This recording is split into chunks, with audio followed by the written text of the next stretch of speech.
Previously on the Lobby USA, Noah Pollack from the Emergency Committee for Israel tells supporters how to describe the BDS movement. When you talk about BDS, you talk about them as a movement that absolutely endorses violence against civilians, aka terrorism. Why they're doing this? They always try to connect us, to connect dots that they don't exist. In the final episode of the Lobby USA, a look ahead. After half a century of Israeli occupation, hopes that a peace deal could create two states in the lands of historic Palestine are fading fast. So how will the lobby respond? Our man on the inside finds out.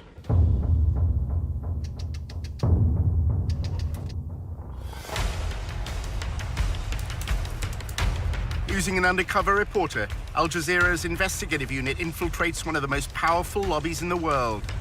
We're getting $38 billion in security aid to Israel Matters, which is what AIPAC is doing. We examine how the lobby, led by AIPAC, the American Israel Public Affairs Committee, has secured unwavering support in Congress. Congressmen don't do anything unless you pressure them. And the only way to do that is with money. What the lobby is all about is to make sure that Israel gets special treatment from the United States forever. But after occupying Palestinian lands for half a century, the pro-Israel lobby is facing a new challenge. We called for a full boycott of Israel, divesting from it, and eventually imposing sanctions on it to achieve UN-stipulated rights of the Palestinian people. A movement to boycott, divest, and impose sanctions on Israel, BDS, was formed on American campuses. It seems to be achieving its goals. It threatens future American support for Israel. We believe in justice for all people. That means the occupation has to end.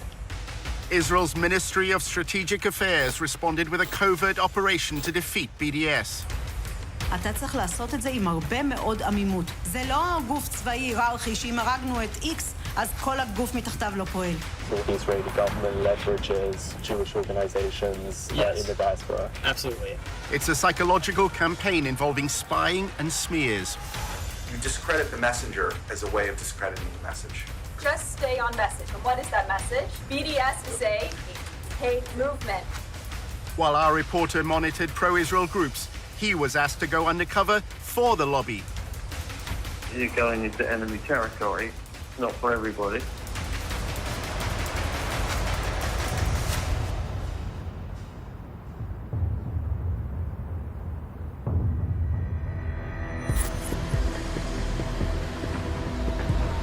Our undercover reporter was attending a dinner at the annual conference of the Israeli-American Council in Washington. He met an American involved in the Israeli government's anti-BDS campaign. In my job, I get to work with every major news network, and I don't even do media. I do academic work. Every university president takes our calls, takes our meetings, works with us. There's a legitimate government organization.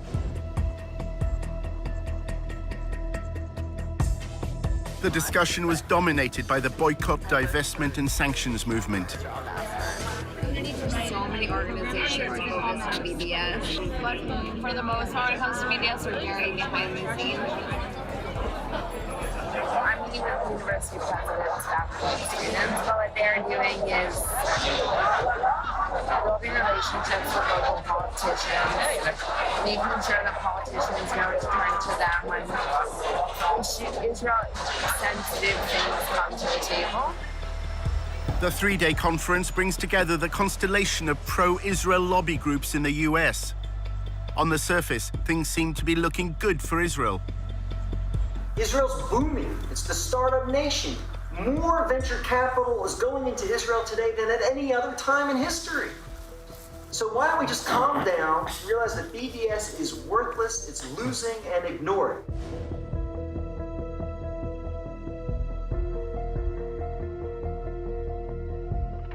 I don't think BDS was ever supposed to be about getting colleges to take their money out of Israel. So if we focus on the dollars, we could feel really good about ourselves.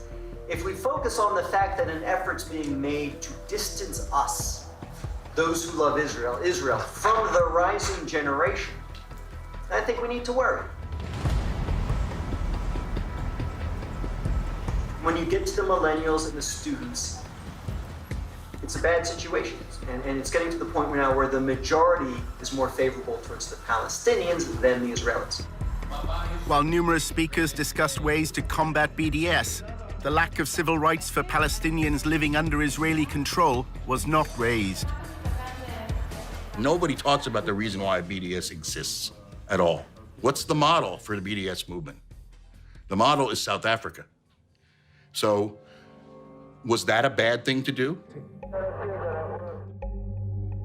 An apartheid regime which denied equal rights to black South Africans was weakened and ultimately collapsed after a global economic and political boycott.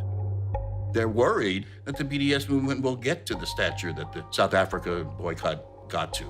So they're trying to stop it now. Imagine if the apartheid regime of de Klerk were able to have a lobby in America that it was a crime to support that boycott. Imagine that.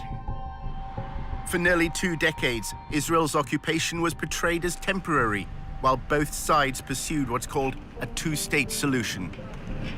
The two-state solution. This is where the Palestinians get a state of their own in the occupied territories, i.e. the West Bank and Gaza. But there's a problem. Jewish-only settlements have continued to grow within the boundary of a proposed Palestinian state. Successive US governments have openly doubted whether a viable Palestinian nation is either possible or necessary. The settler agenda is defining the future of Israel. And their stated purpose is clear. They believe in one state, Greater Israel. In fact, one prominent minister declared just after the US election, and I quote, "The era of the two-state solution is over." I'm looking at two-state and one state, and I like the one that both parties like. I'm very happy with the one that both parties like. I can live with either one. If the choice is one state, Israel can either be Jewish or democratic. It cannot be both. More and more people are beginning to buy into the argument that Israel is turning itself into an apartheid state. It used to be the case that the word apartheid was never used with Israel. In order to discredit the apartheid label, the lobby has launched a campaign to try to co-opt black South Africans. Black South Africans who were apartheid activists, who were brought to Israel, saw the reality, came home angry at BDS. They felt lied to. They felt that someone had tried to steal their narrative.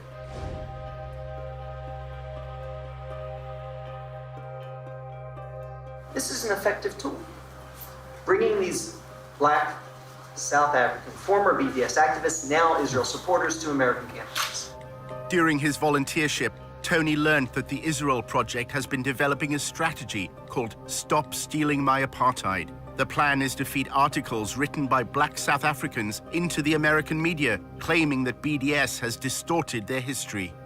If you're disgusted by segregation in this country, if you're disgusted by South African apartheid, then you should also be disgusted by Israeli apartheid. Another workshop was addressed by Israeli diplomats from consulates in the US. Black Lives Matter had attracted particular criticism after voicing support for the BDS movement. It appears that Israel's diplomats may be trying to challenge the apartheid label by canvassing support amongst African Americans. The major problem of Israel is with the young generation of the black community. Black Lives Matter starts there.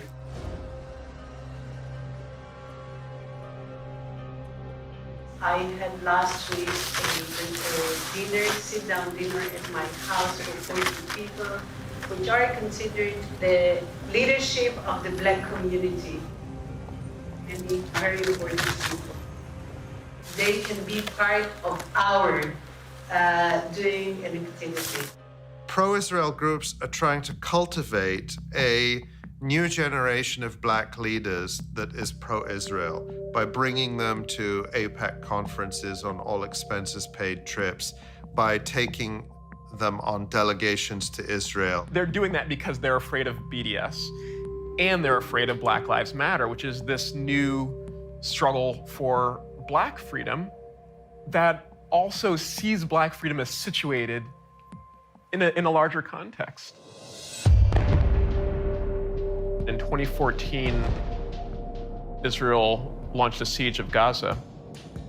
In the same summer, police in Ferguson killed Mike Brown, and Ferguson rose up.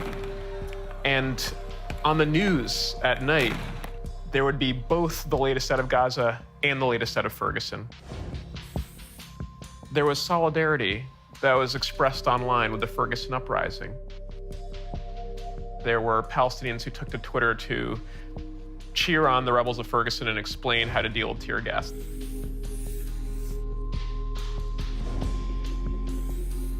Israel's diplomats have responded by evoking the legacy of Martin Luther King, claiming that the campaign for Palestinian civil rights bears no resemblance to the civil rights movement in America. Dr. Clarence B. Jones, who wrote the draft speech for Martin Luther King, I Have a Dream. He was his lawyer, he was his close friend. He was somebody that I reached out to. He became a very close and personal friend.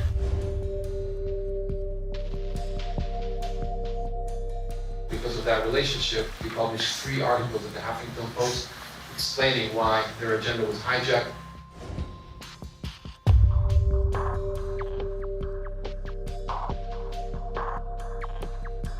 Martin Luther King will turn in his grave if he saw the anti-Israel tendencies or policies that are starting to emerge within Black Lives Matter. There's something on one hand laughable about it, but there's something also really insidious about this. You're using the credibility of a freedom struggle to try to oppose another freedom struggle. And I think that that's appalling. Soon after Black Lives Matter declared support for BDS, a fundraiser at a New York nightclub was suddenly cancelled. The venue's management said it didn't approve of the movement's stance on Israel. Tony was told by his boss, Eric, that the Israel Project was behind the decision. I don't know if you saw, but this club, ditched a Black Lives Matter event.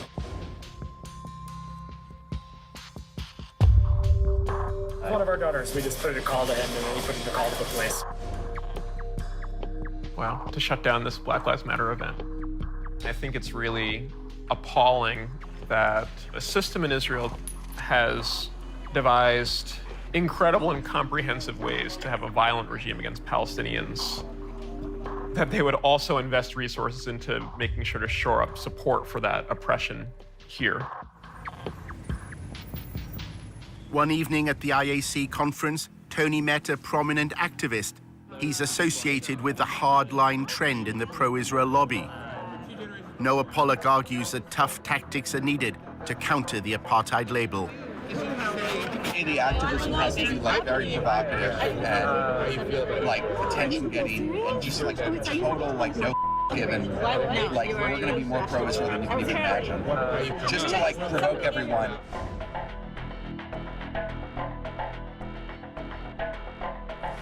Pollock believes the American public, unlike those in Britain, will accept his gloves-off strategy. The majority of Americans are pro-Israel.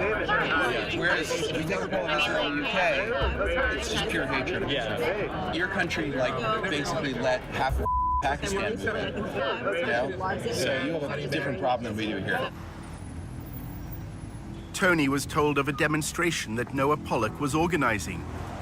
A bus took protesters to an event organized by the pro-BDS movement, Students for Justice in Palestine. Hey man, I'm Tony. Marshall. Nice to meet you. This is one of those things where either it's going to be amazing and we're going to defeat BDS, or we're just broken. You can't beat them, join them. I'm obsessed with winning, so I just want to win. So I want to win something. They don't win anymore. The protesters are on a fellowship program run by a conservative think tank called the Hoover Institution. The whole fellowship is scrappy. It's you guys are being foot soldiers of conservative movement. This is actually the first foot soldier activity that I think we've been forced to do. Tony, what's your connection to the conspiracy that we're all part of? Yeah, the Israel Project. So you can't not come. Their plan is to disrupt the National Conference of Students for Justice in Palestine. Marshall said that the pro-Israel protest had been poorly planned. It's a very fly-by-the-pants procedure. It was basically just like Noah Pollock coming and being like, look, there are these jihadis who basically support suicide bombing, and they're at a campus, and you have to stop them. A chance to shout at Arabs? As we're leaving, we mentioned to our boss yesterday that we're going. She's like, oh yeah, that's mandatory. You need to go. While they've been told they have to take part in the protest, not everyone on the bus is convinced it's good for their reputation. Do you know what my worst nightmare is?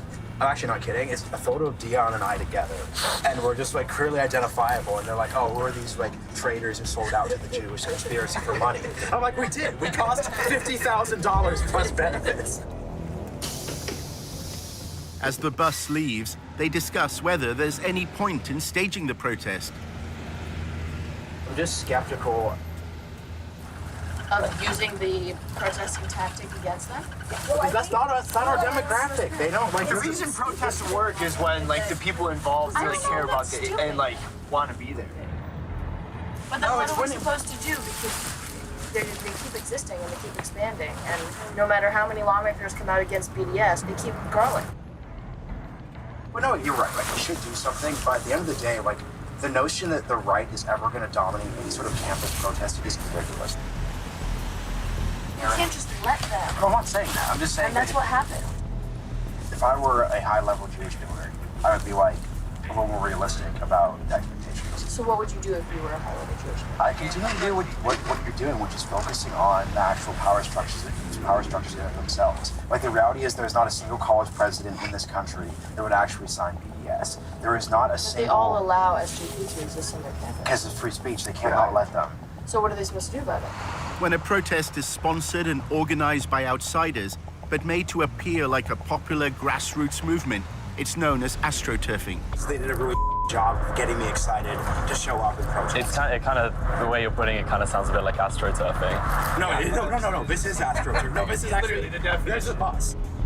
What does that mean? So it's when you set up things. It's the difference between grassroots and astroturf.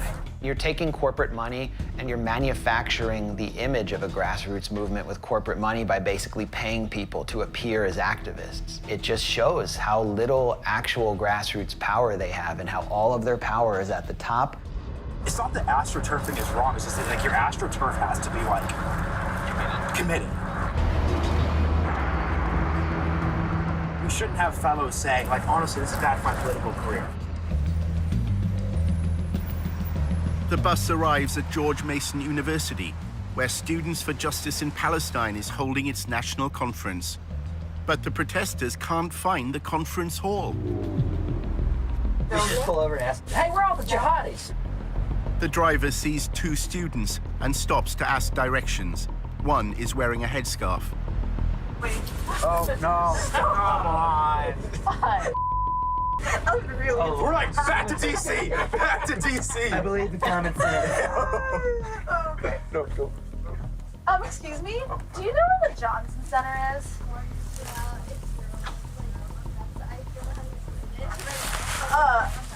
Okay, just like go back down this. Okay. Okay, thank you. That was problematic. So this is off to a good start.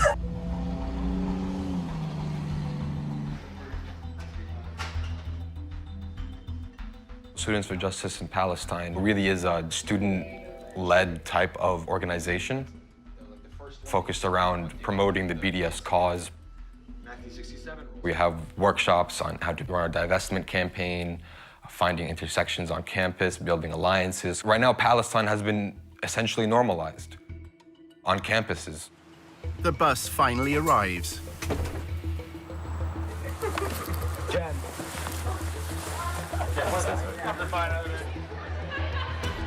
Noah Pollock's protest is not a student event. To avoid breaking university regulations, he's arranged a legal briefing. The SJP conference is on the 3rd floor, and we're going to go up and in a respectful and quiet way protest them. Yael is a legal expert and is going to talk a little bit about that. We are here, of course, as guests of the university. So we don't want to be accused of disrupting a school-sponsored activity.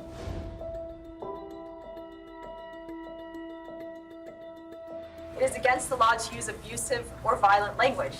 So we're going to use peaceful, good language. If we see that they're doing anything that is bad behavior, don't engage, remain calm.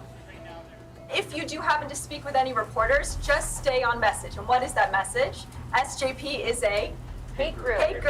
BDS is a hate movement. The only other thing you probably want to mention is that SJP endorses violence, terrorism, things like that. And you guys are going to be great. We're not there to provoke. We're not there to have any sort of incident at all. We're nice people. Tony's group of protesters then faced another obstacle. Wow, I don't know if you guys heard, we were stuck in an elevator. Yeah, I really like the area. With all the signs. They shut us in an elevator. We had someone on the inside. Those anti-Semites.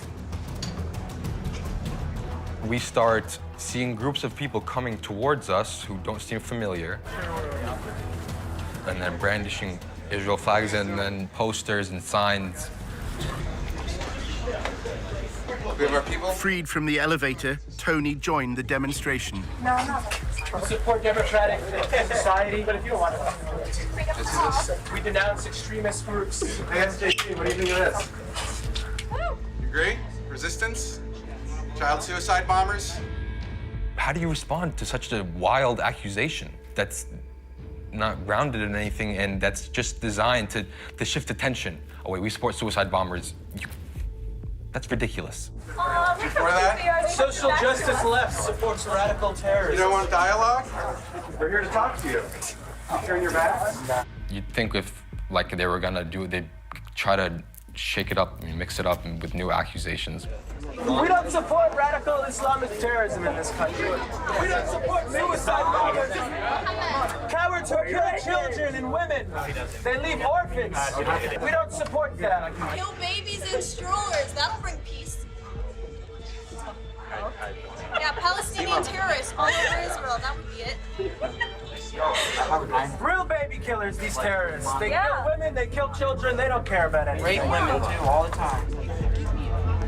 It takes a lot to hear this and not respond, and to turn your back to them and to not look back at them.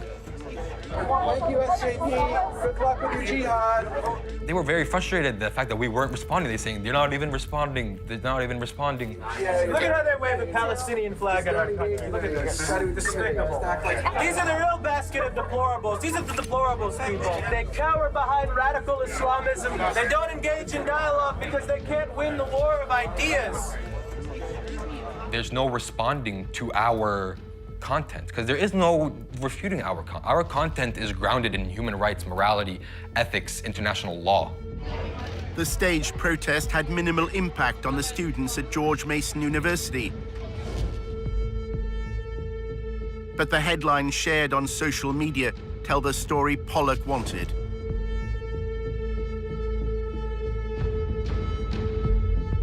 Yeah, let's head back to headquarters for debriefing and cocktails. In part 2, a looming crisis for the lobby. AIPAC is not representative of the American Jewish community. There used to be actually widespread public support for Israel in the United States. The foundation that AIPAC sat on is rotting.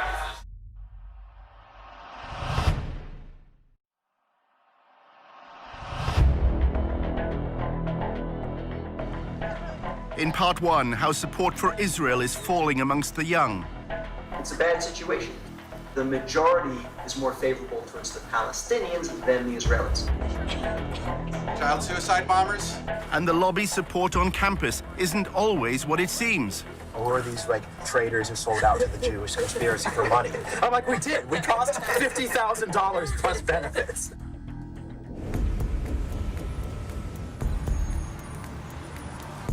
Tony went to see his boss at the Israel Project, which is known as TIP, for brunch. Eric told him why Jerusalem is a favorite hub for journalists covering the Middle East. One of the reasons why Israel's covered disproportionately is the overwhelming majority of journalists covering the Middle East are based in Jerusalem.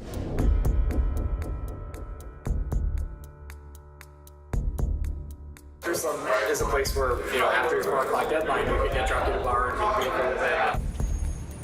Tip is laying the groundwork in the media for a future war between Israel and Hezbollah. We're preparing for the worst case scenario.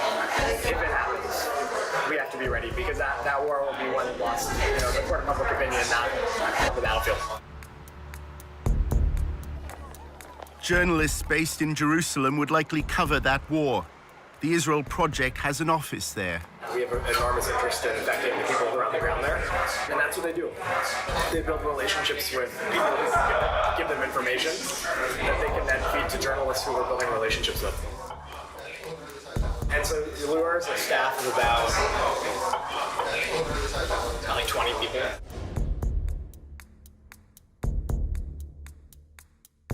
He was chief of staff of the Israeli embassy in D.C. for many years. He's a veteran of Israeli politics, but he was like spokesman for a bunch of government ministries. So he's got a real expertise in dealing with the press. He's an expert at making their jobs easier. So, for instance, we actually now, when there's a terror attack in Israel, our staff gets to the scene usually before the press does. Just because Luar is so good. They bulletproof vests on, they have cameras, and as soon as there's on Twitter an attack, we have like 4 guys at the scene. Breaking news overseas, a shooting in the heart of Tel Aviv. He has this rapid response team where he has people strategically placed around the country. So if there's an attack, like the Sorona attack in Sorona Market in Tel Aviv. Clearly an attack on a soft target right now based on all the initial preliminary details we're getting from this very fast developing story. They take pictures and they get testimonies. By the time the press gets there, we do their job well. They need quote, they need information, they need a picture, a video clip, and full service, shot. We just give them. This is new video that just came in, and it shows people in the chaos after this happened, as it is night in Tel Aviv. By the time the press got there, we were able to help affect the narrative because, they're all scrambling. They need to get stuff to their editors immediately on what happened back in Brussels or Washington, and we're able to get them information. A TIP employee was interviewed by Fox News.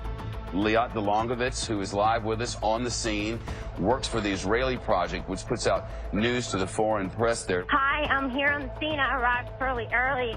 They use children to protect. The former CNN correspondent, Jim Clancy, first reported on the Middle East in the early 1980s. Those boundaries. When TIP begins interacting with journalists and suggesting the lines and suggesting the interviews, then it's not journalism anymore, it's just propaganda. Liat Delongovitz, who is on scene, again, works for the Israel Project, which works to put news out to the foreign press. During his volunteership at the Israel Project, Tony saw a letter to a donor explaining how TIP had assisted a journalist from CNN. TIP took Will Ripley on a helicopter tour, which seemingly impressed the reporter. Once you arrive in Israel, they come up with a series of things. They know you're in town. They have your number. You get the helicopter tour. That's fun. You get some video that you can use in your reporting. And then they sponsor trips like this one with special access to people that they know, and they can set it up. I visited the Israeli side of the border with Gaza and can tell you the tension there is palpable. Hamas leaders have stated that they are aggressively expanding their underground labyrinth of tunnels. This won't help. The safe room won't protect you from a tunnel attack. Not from that. It's a very compelling report, but it's based on an absolute lie. And there are even reports from some residents they are hearing digging underground. The premise of the report is that Palestinians are digging tunnels in order to come up into the bedrooms of Israeli children and to kidnap them or kill them or terrorize them. The document Tony saw claimed the TIP's influence created one of the fairest reports on Israel shown recently on a major broadcaster. For those living close to Gaza, it seems only a matter of time before it happens again. It keeps me awake at night. There isn't one recorded case of these tunnels being used to attack Israeli civilians. The report was presented solely from one side. The Israel Defense Forces say the average Hamas tunnel is 3 kilometers, nearly 2 miles, costing millions of dollars and tons of valuable concrete, resources badly needed by the long-suffering people of Gaza to rebuild their cities. TIP fully knows that if you're the journalist in Gaza who's doing a report with Hamas sources, your office is damn well going to require that you put in an Israeli voice to counter some of the things that are said there. They well know that if you are on the Israeli side doing a report with mostly Israeli sources, that same pressure will not be applied. You will be allowed to go ahead without trying to get the other side of the story. Why is that? That's because TIP is powerful, and they're going to hold journalists to account. Dedicated to changing people's minds. TIP's promotional video explains its role. We don't attack the media. We become a trusted partner and resource, bringing integrity and facts to the coverage. After an exchange of tweets concerning the Charlie Hebdo attacks in 2015, Clancy left CNN. He is unable to discuss his departure for legal reasons, but recalled instances when the pro-Israeli lobby exerted influence. The big media companies will tell you that, well, maybe they won't tell you this, but they have been harassed. If they had Palestinian journalists who knew the ins and outs of the Palestinian Authority, for example, they were blatantly told to get rid of them, that they weren't trustworthy journalists. Whatever a journalist reports, if it's not liked by whether it's TIP or people within the government, they will put pressure on the media houses, the big networks. TIP's online promotion claims it shapes the way Israel is framed in the international media. TIP changes the way thousands of media reports appear every year. And then we add platforms of our own, getting people talking, taking command of the conversation. This last week, but when I was there, I met with both Herzog and Netanyahu.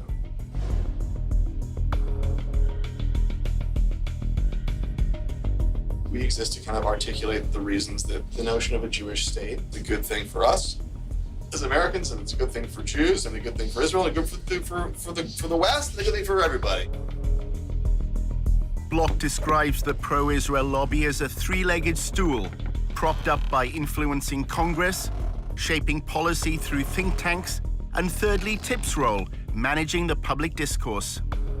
You've got the lobbying, the politics, and you've got the ideas and think tanks, but you can't define the meaning of those ideas. Other people are doing it for you, then the third leg of the stool isn't there and it falls over. He's brilliant in like a mad scientist sort of way. He was AIPAC spokesman, and he was like the troublemaker.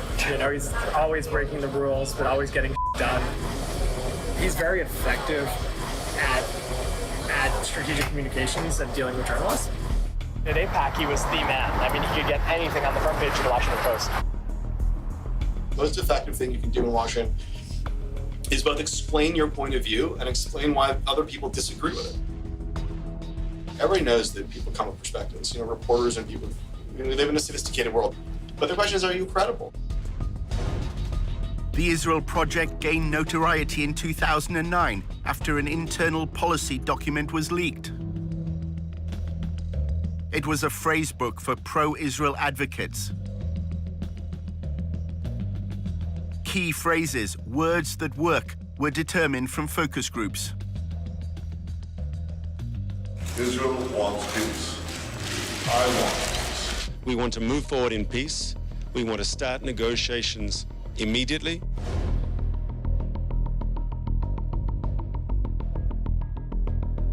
The Israeli Defense Forces acted against the launching of rockets by terrorists. They are shooting at our children, at our mothers, at our civilians. What for?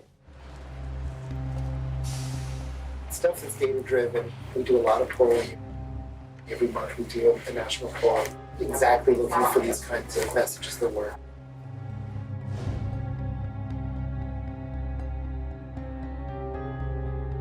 We know that people use mostly from significant headlines. So the headlines are very, very carefully messaged.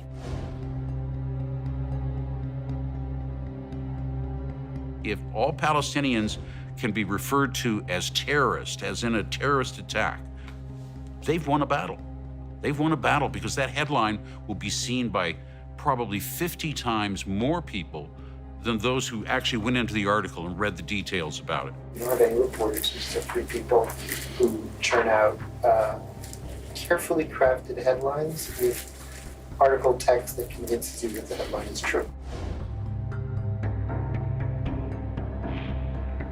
They understand that it's just the 5-word headline or the 6-word headline that carries the message. The point is never to get to the real debate. Why is Iran so happy about the Iran nuclear deal? TIP's social media videos had apparently shifted public opinion on the Iran nuclear deal.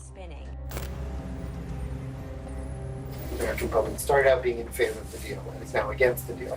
It was everything from viral videos, 10-second videos. You can send me the greatest article you want about the Iran deal, but I promise you that a 10-second video will get 1,000 times. People aren't reading as much, they're not interested. In fact, history's a little bit bunk.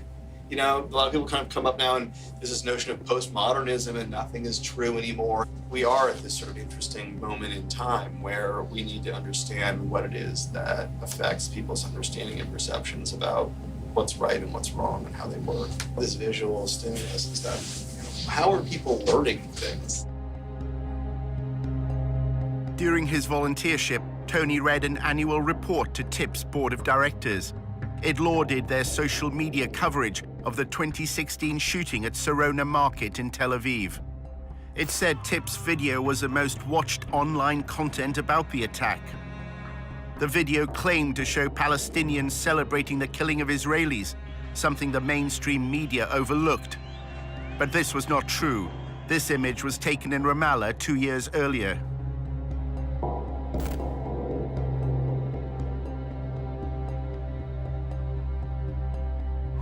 There are also other things that we do that are completely off the radar. When we work together with a lot of other organizations, we produce content that they then publish with their own name on it. The Israel Project is supplying what it calls white label, that is unbranded content, to other outlets. We're putting together a lot of pro-Israel media through various social media channels that aren't the Israel Project's channel.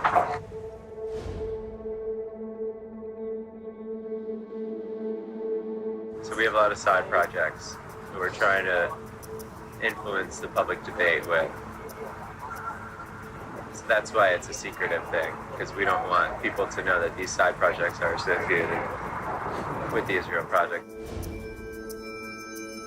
TIP runs a collection of Facebook communities that cover topics ranging from history and the environment to current affairs and feminism.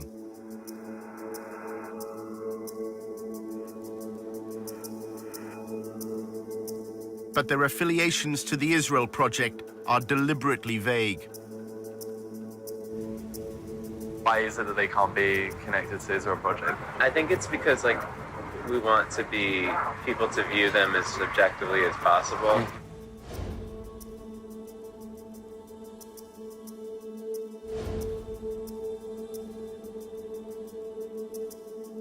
We have a team of 13 people, and we're working on a lot of videos, explainers. A lot of it is just random topics, and then maybe 25% of it would be Israel or Jewish based.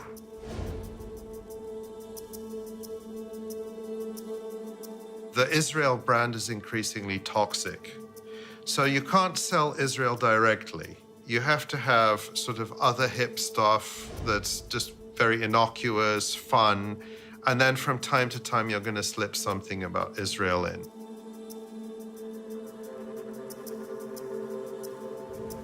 Is the idea that all the rest of the non-Israel stuff is to allow the Israel stuff to pass better? That's the key thing? Just that we want to blend in everything.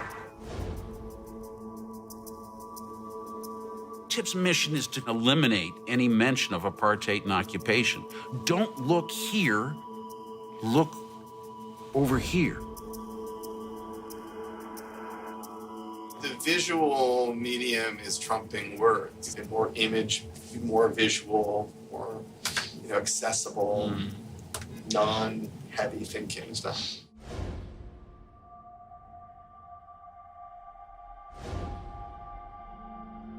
Kittens are easy to sell. Apartheid is a much harder product to get people to buy. more and more people will use the word apartheid when they talk about Israel. The end result is that the lobby has to work extremely hard today and will have to work even harder over time to defend Israel. And of course, in part, this means doing everything that can be done here in the United States and in the West more generally to discredit the BDS movement, because the BDS movement is so dangerous to Israel. Tony had gathered that the lobby's concern with BDS was not its economic impact, but a much wider threat to the power of the pro-Israel lobby. The specific potential of an immediate boycott, that's not a problem. It's a bigger problem is the Democratic Party, the Bernie Sanders people, bringing all these anti-Israel people, and the Democratic Party being pro-Israel is less of a bipartisan issue.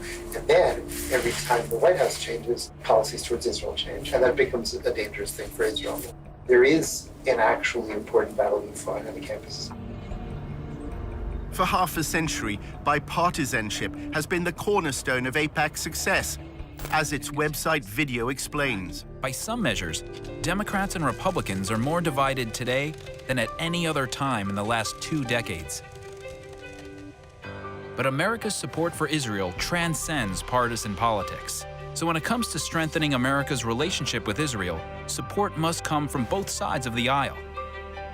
That's where AIPAC comes in. What's begun to happen over the past decade is that support for Israel has begun to wither away in the Democratic Party. And in contrast, support for Israel in the Republican Party has begun to increase. And what you see is there is a substantial difference today in support for Israel in the two parties.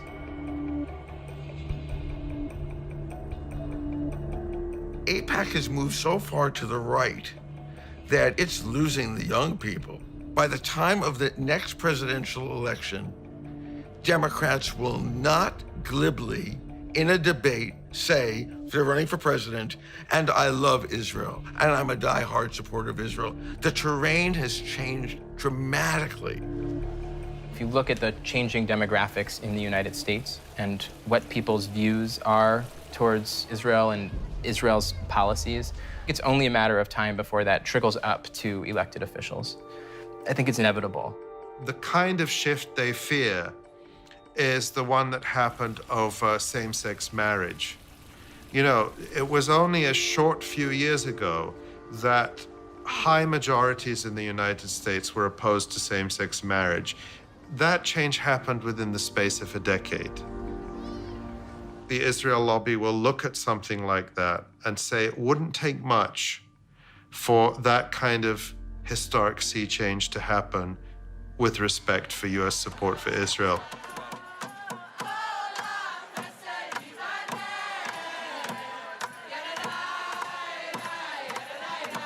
Outside AIPAC's 2017 annual conference, the first protesters were American Jews.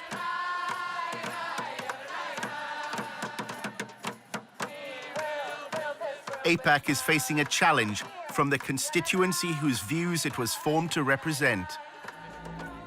AIPAC does not represent the American Jewish community. A majority of American Jews are opposed to the policies of the State of Israel.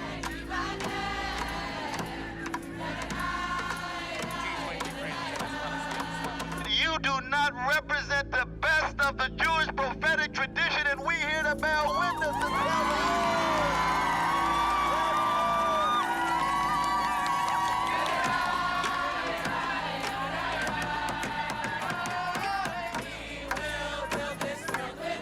One of the groups involved was Jewish Voice for Peace.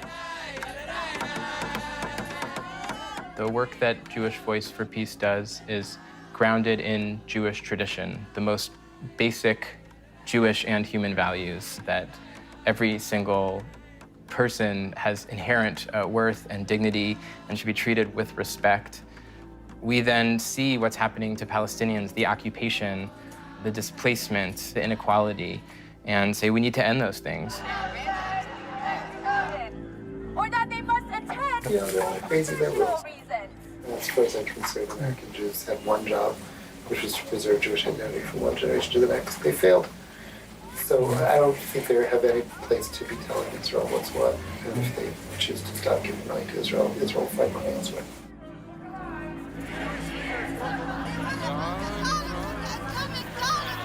There were few pro-Israel demonstrators.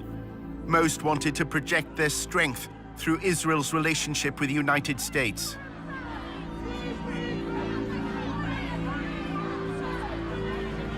The Jewish Defense League, with its distinctive yellow insignias, was a small but threatening presence. Its members later attacked a Palestinian-American man.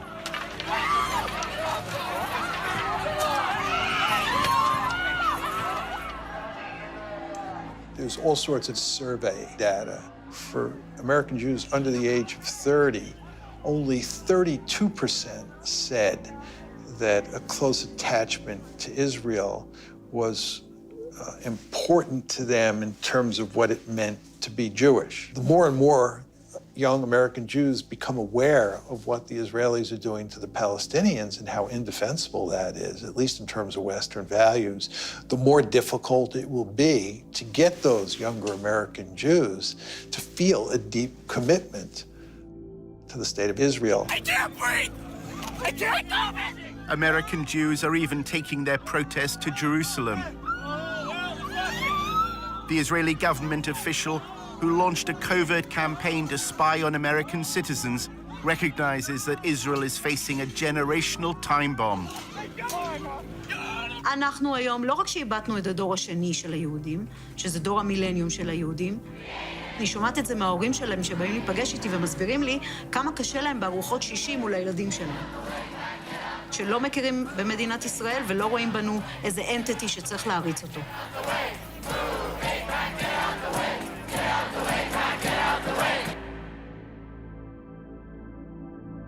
During Tony's volunteership at TIP, his supervisor, Eric, said he's looking to a future when the pro-Israel lobby will be unable to rely on AIPAC's influence in Congress. He said they faced a major challenge and a big bowling ball was being hurled towards them.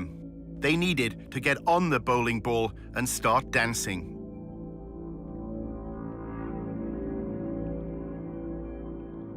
You can prove that AIPAC is suffering from some of the trends in public opinion that are affecting the Democratic Party. AIPAC's support. It's slipping very, very quickly among Democrats. They're not going to be able to maintain the bipartisan support. So I always say that the foundation that AIPAC sat on is rotting. And there used to be actually widespread public support for Israel in the United States.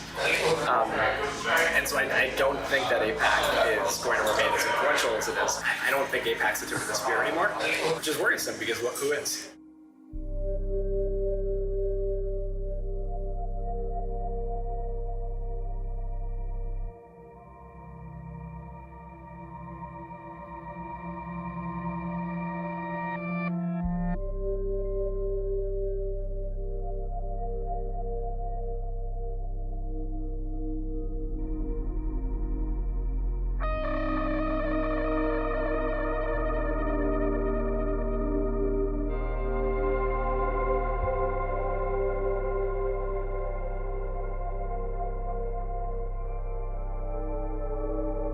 Just know I have total faith in you. I hope it's not the last time we work together.